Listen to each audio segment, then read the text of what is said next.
በጀመርነው በሳምንት የሚከዳ ይኖራል። አዲስ አበባ ልንገባን ቆርቆሌ ቆማን የሚከዳ ይኖራል። ሰላም የተከበራችሁ የኢትዮ ታይምስ ቤተሰቦቻችን እንደምን ቆይታችኋል? ለሰዓቱ የተመረጡ አዳዲስ መረጃዎችን ይዘንላችሁ ቀርበናል።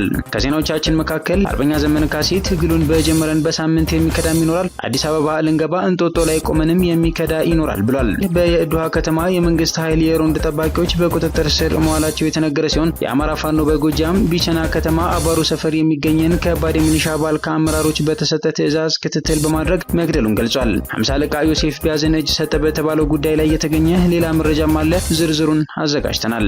የወረታ ከተማና የዞኑ አስተዳዳሪ አቶ ጥላሁን ደጀኔ በተገኙበት የበርካታ ህጻናትና ወጣቶች ሽኝት የተካሄደ ሲሆን ልጆቻቸው በግዳጅ ለወታደርነት የተወሰዱባቸው ወላጆች መርዝ መጠጣታቸው ተነግሯል። የዞኑ ዋና አስተዳዳሪ የዛሬ ምልምሎች የነገ ጀነራሎች እንደሚሆኑ በሽኝቱ ወቅት መግለጻቸውም ተመላክቷል። ኮሎኔል ጌትነት አዳነ በበኩላቸው ሁለት ምክንያቶችን ጠቅሰው ተቋሙ በሚያወጣው መደበኛ የምልመላ መስፈርት ወጣቶችን ወደ ሰራዊቱ መቀላቀል በየትም ዓለም አቀፋዊ አሰራር ያለ እንደሆነ መግለጻቸው ይታወሳል። ሙሉ መረጃውን የምናስደምጣቸው ይሆናል። ጋዜጠኛ ኤልያስ መሰረት ትናንት የታየውን የድሮን ትርኢት የመንግስት ሚዲያዎች የአርቲፊሻል ኢንተለጀንስ ኢንስቲትዩትና የኢንፎርሜሽን መረብ ደህንነት አስተዳደር በጋራ ያዘጋጁትና ያቀረቡት መሆኑን የሚጠቁም መረጃ ማውጣታቸውን ተከትሎ በሲንጋፖር ከሚገኘውና ትርኢቱን ካቀረበው ድርጅት ጋር መነጋገሩን ገለጸ። በዚህም በርካታ ሚሊዮኖች ወጪ እንደተደረገበት ጠቁሟል። ዝርዝሩን አዘጋጅተናል። ሲመሩት ከቆዩት ፓርቲ የተገለሉትና ለ2 ዓመት በቆየው የትግራይ ጦርነት ወቅት በሀገር ውስጥና በዓለም አቀፍ መገናኛ ብዙሃን እየቀረቡ የክልሉን ሁኔታ ሲያስረዱ የቆዩትን በኋላም የትግራይ ጊዜያዊ አስተዳደር የነበሩት አቶ ጌታቸው ረዳ ከጦር አዝማችነት እስከ ፖለቲካዊ መገለል የሄዱበትንና ለውጥ አራማጅ የውስጥ ምስጢር ነጋሪ ወይንስ በውስጥ የፖለቲካ ጦርነት ሰለባ የሆኑ ግለሰብ የሚለውን የሚያጠይቅ መረጃም አጠናቅረን ይዘን ቀርበናል። የጤና ባለሙያዎች በመላ ሀገሪቱ እያካሄዱት ያለው የከፊል ስራ ማቆም አድማ መቀጠሉን ተከትሎ የጤና ሚኒስቴር ከጤና ሙያ ማህበራት አመራርና ተወካዮች ጋር በወቅታዊ የጤና አገልግሎት አሰጣጥና በባለሙያ ጉዳዮች ዙሪያ ለሁለተኛ ጊዜ ውይይት ማድረጉን የገለጸ ሲሆን እስካሁን ለእስር የተዳረጉ የጤና ባለሙያዎች ቁጥር 80 መድረሱ ተጠቁሟል። አምነስቲ ኢንተርናሽናል በበኩሉ በተለያዩ የኢትዮጵያ አካባቢዎች የጤና ባለሙያዎች በጸጥታ ኃይሎች በዘፈቀደ እየተያዙ መሆናቸውን አስታውቋል። ሌላኛው መረጃችን ነው። ዶናልድ ትራምፕ በጋዛ የተኩስ አቁም ላይ እንዲደረስ ጫና እንዲያደርጉ ጥሪ ያቀረቡት የግብጽ ፕሬዝዳንት አብዱል ፈታህ አልሲሲ በጋዛ የተኩስ አቁም ላይ ቢደረስ ዶናልድ ትራምፕ አሸማጋይና ስፖንሰር ለሚሆኑበት የፖለቲካ ሂደት መንገድ እንደሚከፍት ገለጹ። በሌላ በኩል የሩሲያ የውጭ ጉዳይ ሚኒስቴር ሰርጌይ ላቭሮቭ ከአሜሪካ አቻቸው ጋር ኢስታንቡል በተካሄደው ድርድር ዙሪያ በስልክ መወያየታቸው ተሰምቷል። ዝርዝሩን አዘጋጅተናል።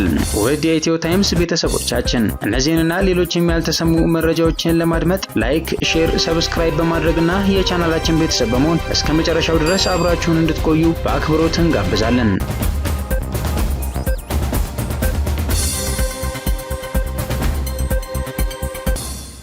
ጋዜጠኛ ኤልያስ መሰረት የትናንቱን የድሮን ትርኢት ካቀረበው ድርጅት ጋር ንግግር እንደነበረው ገለጸ።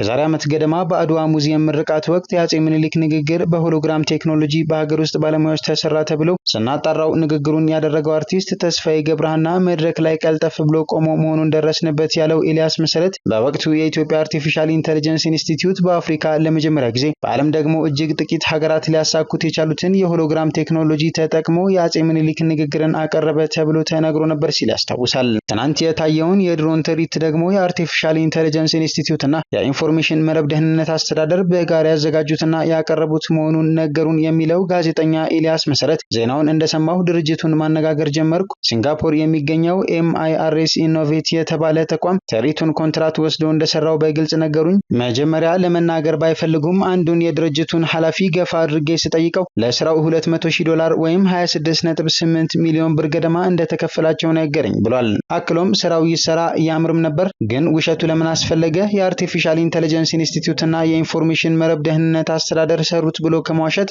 ስፖንሰር ያደረጉት ቢባል ምን ሀፍረት አለው ሲል ጠይቋል። የመንግስት ተቋማት በዚህ ደረጃ ተአማኒነታቸውን እንዲያጡ እየተደረገበት ያለው አካሄድ በእጅጉ ያስገርማል ሲል ጋዜጠኛ ኤልያስ መሰረት በዛሬው ዕለት በማህበራዊ ትስስር ገጹ ላይ መልእክቱን አስተላልፏል። በእስር ላይ ያሉ የጤና ባለሙያዎች ቁጥር 80 መድረሱን የንቅናቄው አስተባባሪዎች ተናገሩ። የጤና ሚኒስቴር ከጤና ሙያ ማህበራት አመራሮች ጋር መወያየቱን ገልጿል። የጤና ባለሙያዎች በመላ ሀገሪቱ እያካሄዱት ያለው ከፊል የስራ ማቆም አድማ መቀጠሉን ተከትሎ የጤና ሚኒስቴር ከጤና ሙያ ማህበራት አመራርና ተወካዮች ጋር በወቅታዊ ጤና አገልግሎት አሰጣጥና በባለሙያ ጉዳዮች ዙሪያ ለሁለተኛ ጊዜ ትናንትና ግንቦት 8 ቀን 2017 ዓ.ም ውይይት ማድረጉን አስታውቋል። በውይይቱም የጤና ባለሙያ ጥያቄዎች በተገቢና በህጋዊ መንገድ የሚቀርቡበት ሁኔታም ላይ ምክክር መደረጉ ተገልጿል። በዚህም ለህብረተሰቡ ሙያዊ ስነ ምግባሩን በጠበቀ መልኩ የጤና አገልግሎቶች ሳይቋረጡ መቀጠል እንደሚያስፈልግ ተጠቁሟል። መንግስት በተዋረድ ከሁሉም ባለድርሻ አካላት ጋር እያደረጋቸው ያሉ ውይይቶች ዘላቂነትን በማረጋገጥ ለጋራ ተግዳሮቶች የጋራ መፍትሄ በመፈለግ በበለጠ ቅርበትና ትብብር ለመስራት ከስምምነት ላይ መደረሱ ተመላክቷል። ይህ ውይይት የተካሄደው የጤና ባለሙያዎች የደሞዝ ጭማሪ፣ የጥቅማ ጥቅምና የተሻለ የስራ አካባቢ እንዲተገበርላቸው በመጠየቅ የስራ ማቆም አድማ እያካሄዱ መሆኑን ተከትሎ ነው። የጤና ባለሙያዎች እያደረጉ ያሉት አድማ ዛሬ 5ኛ ቀኑን ሲይዝ ከአድማው ጋር ተያይዞ የታሰሩ የህክምና ባለሙያዎች ቁጥር 80 መድረሱን የንቅናቄው አስተባባሪዎች ገልጸዋል። መሰረት ሚዲያ አቶ ጌታቸው ረዳ ከጦር አዝማችነት እስከ ፖለቲካዊ መገለል በሚል ርዕስ በዛሬው ዕለት ያወጣውን መረጃ እንደሚከተለው ይዘነው ቀርበናል። ለ2 ዓመት በቆየው የትግራይ ጦርነት ወቅት በሀገር ውስጥና በዓለም አቀፍ መገናኛ ብዙሃን እየቀረቡ የክልሉን ሁኔታ ሲያስረዱ የቆዩት በኋላም የክልሉ ጊዜያዊ አስተዳዳሪ ተደርገው በጠቅላይ ሚኒስትር ዶክተር አብይ አህመድ ተሹመው የነበሩት አቶ ጌታቸው ረዳ አሁን እንደ አሮጌ ቁና ተጥለዋል። ሲመሩት ከቆዩት ፓርቲም ገለል እንዲሉ ተደርገዋል። የአቶ ጌታቸው መገለል በህወሓት ውስጥ ስላለው ጥልቅ ክፍፍል ፖለቲካዊ አሻጥርና የስልጣን ፍትጊያ የሚያሳይ ነው። ይህ ደግሞ ከጦርነት በኋላ ወደ ማጋገም መስመር የገባው የትግራይ ክልል ላይ መጥፎ ጥላውን አጥልቷል። ከአዲስ አበባ ዩኒቨርሲቲና ከአላባማ ዩኒቨርሲቲ የተመረቁት የህግ ምሁር የሆኑት አቶ ጌታቸው ረዳ በትግራይ ጦርነት ወቅት የህወሓት ቃል አቀባይነት ሚናን ከመጀመራቸው በፊት የኢትዮጵያ መንግስት ኮሚኒኬሽን ጉዳዮች ሚኒስቴር ነበሩ። ደም አፋሳሽ ግጭቱን ያስቀረው የፕሪቶሪያ ስምምነት እንደ አውሮፓውያን አቆጣጠር መጋቢት 2023 ከተፈረመ በኋላ አቶ ጌታቸው ረዳ የትግራይ ጊዜያዊ ክልላዊ አስተዳደር እንዲመሩ ተሹመው ነበር። ሹመታቸው በግጭት ለደቀቀችው የትግራይ ክልል የለውጥ እርቀ ሰላምና አዲስ ምዕራፍ ምልክት ተደርጎ ተወስዶ ነበር። ተስፋው ግን ዘላቂ ሊሆን አልቻለም። ምንም እንኳን አቶ ጌታቸው ክልሉን ለማረጋጋትና ተጠያቂነትን ለማስፈን ጥረት ያደረጉ ቢሆኑም በራሳቸው የፓርቲ አባላት ከመገፋት አላዳናቸውም። የተለያዩ ምንጮች እንዲሁም በተለያዩ ጊዜያት ራሳቸው አቶ ጌታቸው እንደገለጹት ከሆነ በዶክተር ደብረጽዮን የሚመራው ቡድን ከስልጣን እንዲወገዱ ከፍተኛ አስተዋጽኦ አድርጓል። በአቶ ጌታቸውና በዶክተር ደብረጽዮን ቡድን መካከል ያለው ግጭት ተባብሶ ትልቅ ደረጃ ላይ የደረሰው ፓርቲው ምክትል ሊቀመንበሩ አቶ ጌታቸው ረዳን ጨምሮ 14 የማዕከላዊ ኮሚቴ አባላት ባልተገኙበት 14ኛውን ድርጅታዊ ጉባኤ ባካሄደበት ጊዜ ነው። እንደ አውሮፓውያን መስከረም 2024 ህወሓት አቶ ጌታቸው ረዳን ጨምሮ ሌሎች 15 ከፍተኛ ባለስልጣናትን ከፓርቲው አባረረ። ፓርቲው ለመባረራቸው ምክንያቱ አስተዳደራዊ ችግሮች ናቸው ይበል እንጂ ለጉዳዩ ቅርብ የሆኑ ሰዎች በፓርቲው ውስጥ የተፈጠረውን የስልጣን ግብግብ እንደ ምክንያት ያቀርባሉ።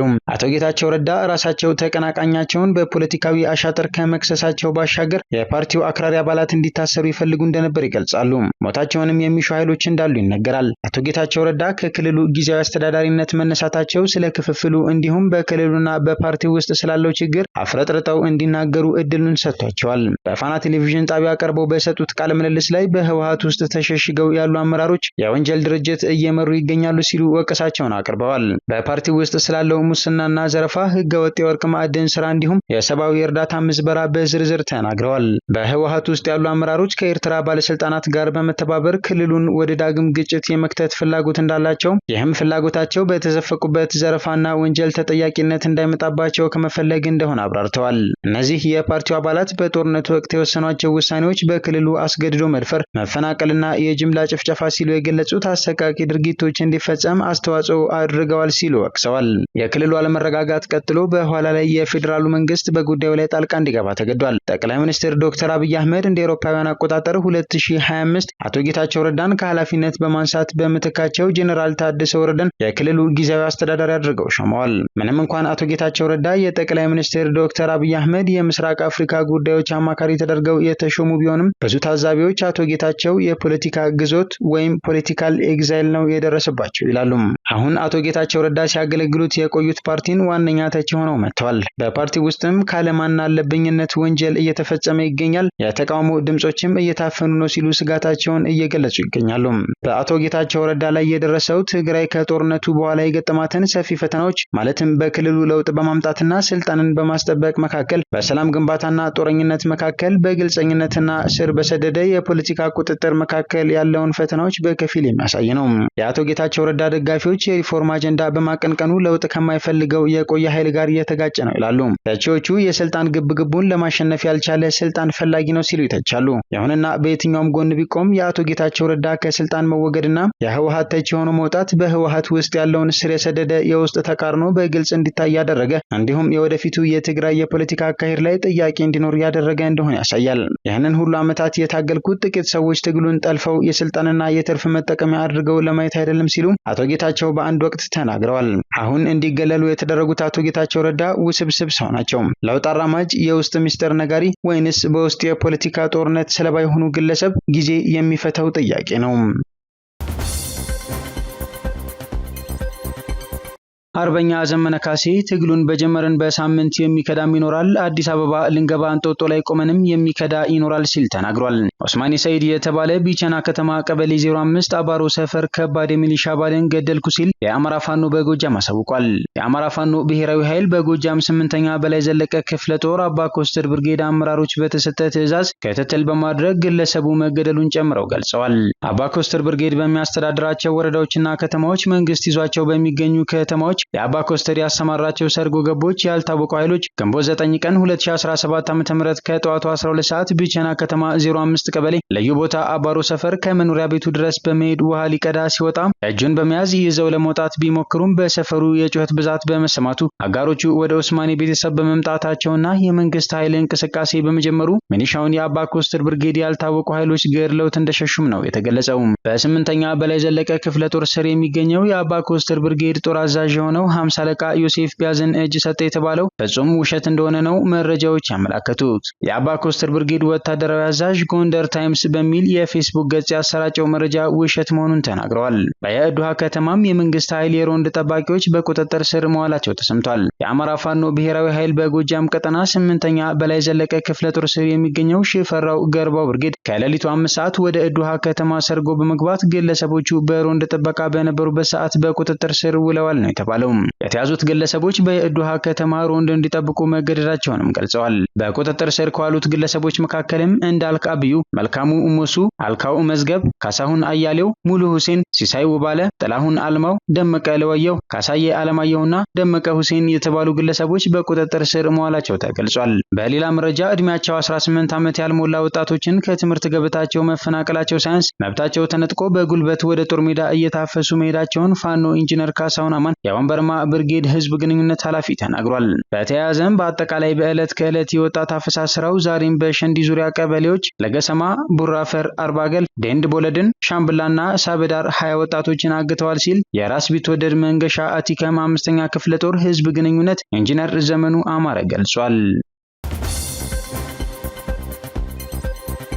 በወረታ ከተማ ልጆቻቸው በግዳጅ ለወታደርነት የተወሰዱባቸው አንድ እናትና አባት የወሰዱት እርምጃ አነጋጋሪም አሳዛኝም ሆኗል ተባለ። ከሰሞኑ በበርካታ የሀገራችን ክፍሎች ህፃናትን ጨምሮ በርካቶች በግዳጅ እየታፈሱ ወደ ውትድርና እየተወሰዱ እንደሆነ ይታወቃል። በአማራና በኦሮሚያ ክልሎች ደግሞ አፈሳው ተባብሶ እንደሚታይ መረጃዎች ይጠቁማሉ። ከወደ ወረታ የተሰማው መረጃ እንደሚጠቁመው ደግሞ ልጆቻቸው በግዳጅ ለወታደርነት የተወሰዱባቸው አንድ እናትና ሌላ አባት ተስፋ በመቁረጥ ስሜት መርዝ በመጠጣታቸው ህይወታቸው አደጋ ላይ መሆኑ ታውቋል። ከአካባቢው የተገኘው መረጃ እንደሚጠቁመው የወረታ ከተማና የዞኑ አስተዳዳሪ አቶ ጥላሁን ደጀኔ በተገኙበት የበርካታ ህፃናትና ወጣቶች ሽኝት ተካሂዷል። በዚህ ወቅትም ሁለት ልጆቻቸው በግዳጅ የታፈሱባቸው አንድ በቅስና የሚተዳደሩ አባት መርዝ የጠጡ ሲሆን በተመሳሳይ ሌላ እናትም መርዝ ጠጥተው ህይወታቸው አደጋ ላይ እንዳለ ታውቋል። ልጆቻቸው በግዳጅ ተጭነዋል። ቄሱ በተሻለ ደረጃ ላይ ያሉ ቢሆንም እናትየዋ ግን ከፍተኛ ደረጃ ላይ ደርሳ ሕክምና ላይ ናቸው። ሁለቱም የተለያዩ ቤተሰብ ናቸው ያሉት በስፍራው የተገኙ የመረጃ ምንጭ ናቸው።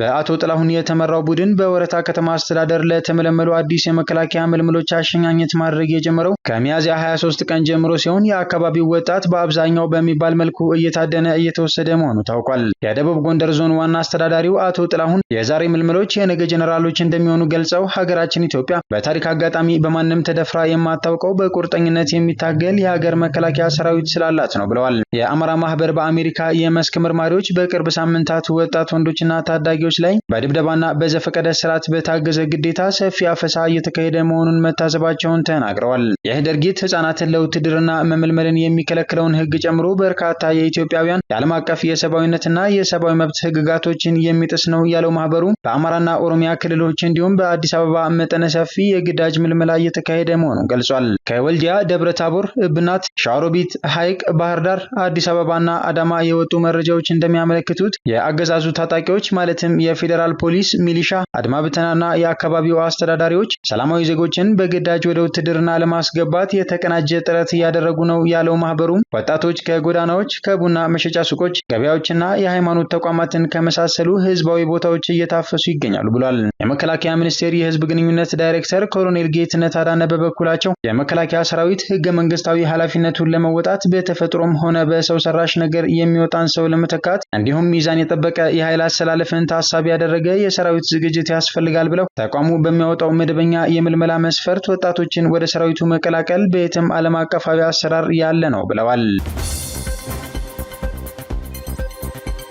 ዶናልድ ትራምፕ በጋዛ የተኩስ አቁም እንዲደረስ ጫና እንዲያደርጉ የግብጽ ፕሬዝዳንት አብዱል ፈታህ አልሲሲ ዛሬ ቅዳሜ ጥሪ አቅርበዋል። በኢራን ዋና ከተማ ባግዳድ በተካሄደው የአረብ ሊግ ጉባኤ ላይ ባሰሙት ንግግር አልሲሲ በጋዛ የተኩስ አቁም ላይ ቢደረስ ዶናልድ ትራምፕ አሸማጋይና ስፖንሰር ለሚሆኑበት የፖለቲካ ሂደት መንገድ እንደሚከፍት ገልጸዋል። በዚያው በአረብ ሊግ ጉባኤ የተገኙት የስፔን ጠቅላይ ሚኒስትር ፔድሮ ሳንቼስ ግን እስራኤል በጋዛ የምትፈጽመውን ፍጅት እንድታቆም ጫና ሊደረግ እንደሚገባ ጥሪ አቅርበዋል። ጠቅላይ ሚኒስትሩ የእስራኤልና ሐማስ ጦርነት ሰለባዎች ቁጥር ተቀባይነት የሌለው መሆኑን ጠቅሰው የሰብአዊነትን መርህ እንደሚጥስ ተናግረዋል። የሩሲያ የውጭ ጉዳይ ሚኒስትር ሰርጌይ ላቭሮቭ ከአሜሪካ አቻቸው ጋር ኢስታንቡል በተካሄደው ድርድር ዙሪያ በስልክ ተወያዩ።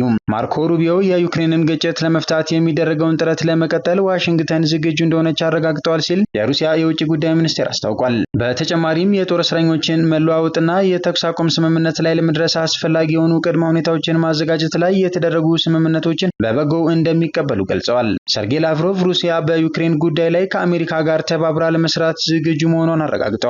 በተጨማሪም በሩሲያና በዩናይትድ ስቴትስ መካከል ስለሚኖረው ቀጣይ ግንኙነት ሐሳብ ተለዋውጠዋል። የስልክ ውይይቱ የተካሄደው በአሜሪካ አነሳሽነት ነው ሲል ስፑትኒክ ዘግቧል።